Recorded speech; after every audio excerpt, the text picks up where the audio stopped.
How schools are funded is the single largest contributor to the dysfunction that we've seen in schools today.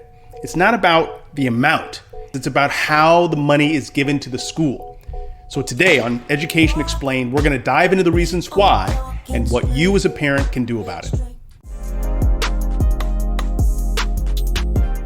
Hi, I'm Matt, and I'm your host on this first edition of Education Explained. We're going to tackle a doozy, the economics of education.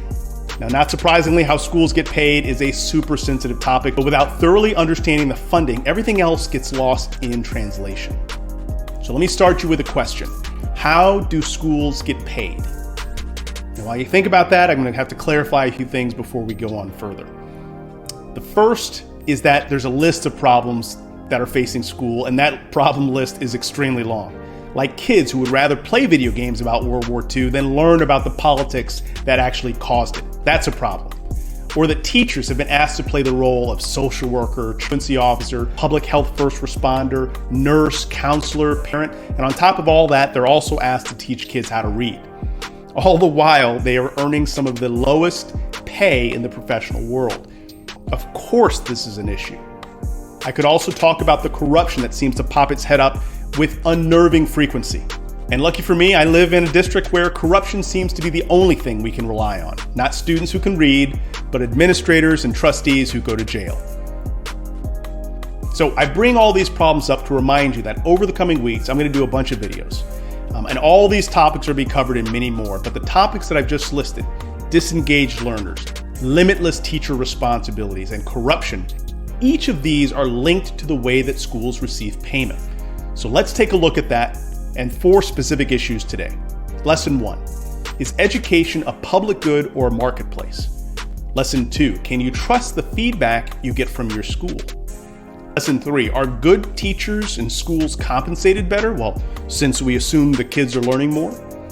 And lesson 4, what's real estate got to do with it?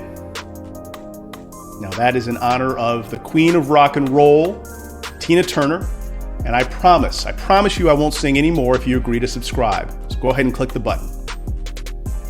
Now back to the show.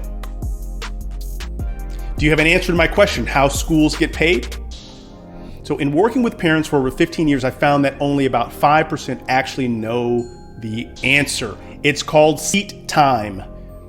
In short, your school gets paid if and only if your child is sitting in a place that we call a school. The implications of this relatively small policy are huge. Before we go deeper, let's take a step back because I want you to understand how the monies actually flow to your school and from where it comes and who controls it.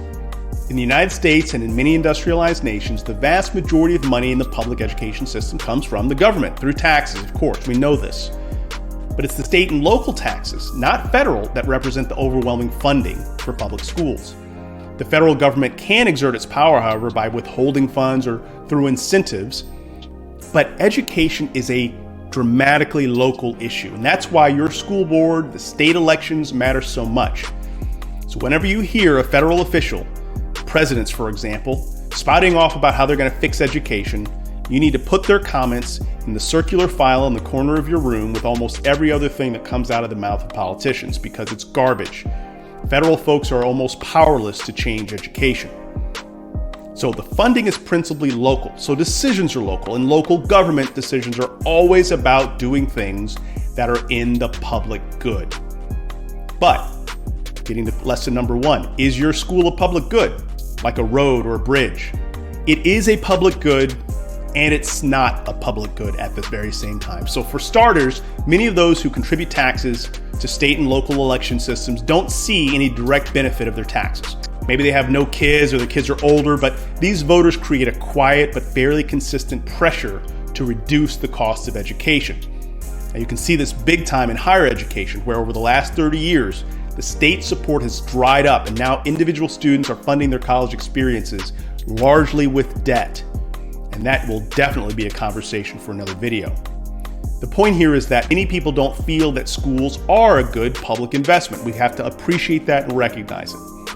But at the same time, most of us intuitively know that education is important. So when we see kids not being well educated, or we see problems in schools, As a nation, as a world, there's a genuine desire to help, and that's a good thing. That's evidence that most of us at least do see school as a public good. But at least in the US, property taxes and home valuations are deeply affected by the perceived quality of the local school. But this begins what I call the hollowing out of communities, not based on economic viability or housing stock, but based almost entirely on the perceived quality of the school. So picture this for a moment. You're driving down the highway, and that highway cuts through a suburb, and you see billboards for new neighborhoods. What is always the very first thing they describe on that billboard? We have great schools, right? The point here is that the perceived quality of the schools and school districts are acutely felt by individual property owners in that area. Stay with me here. If you're a parent with means and you have the ability to move to another part of town to find a quote unquote better school, you generally do so. This concentrates wealth and poverty. Parents look at the boundaries for specific schools and they make housing decisions based on the school. They're making tactical, financial choices in their child and family's best interest. So what do we call it when individuals make purchasing choices in their own best interest? Do we call it a public good? No, we call it a market. So for wealthier families, school is a marketplace of choice. And as you begin to drop on the income scale, school shifts from being a marketplace to being a public good, like roads or bridges. It's a public good because the lower income you are, the less choices you have to choose alternatives. Now, this also obviously has a link to race, but this is not purely a race issue, folks. It is more of a class issue.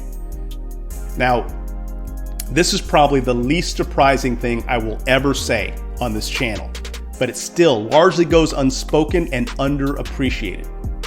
Public schools are a public good, and they are a marketplace depending on your income level. That's lesson one. Hey, we're not done just getting started.